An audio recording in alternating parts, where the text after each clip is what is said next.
Okay, I'm going to look at, I call it Uma now.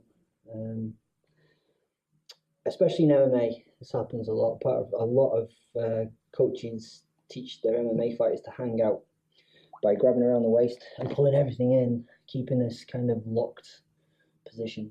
It doesn't really happen so much in submission grappling, but we'll look at this anyway. Okay, so what do I do at this point? Well, if it was MMA, what I see is this all the time, people trying to force their arms in and stuff like that. Why?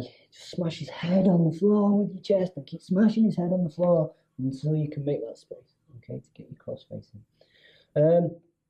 What I do personally is if I get to this position and I feel my knees underneath his shoulder, I'm going to cross face his face to the ground and I'm going to step up with this leg, okay? And I step up as close to his head as I possibly can.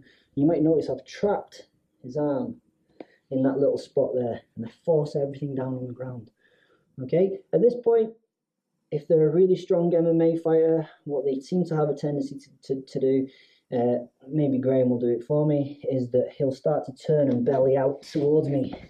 As he does so, you can see what's going to happen. I'm going to keep this arm trapped here. I'm going to keep my arm here.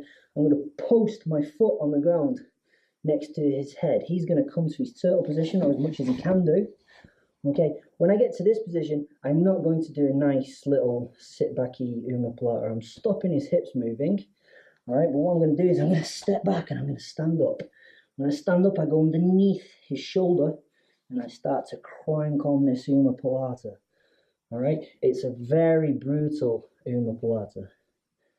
Yeah, and the more I lean forward, the tighter this thing is going to get.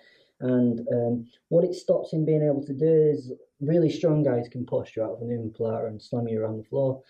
I don't think Graham is in any particular place in which he can now posture out of this. And when the referee tells you to stop, it's actually quite difficult to extricate yourself from this. So I'll try and do this without.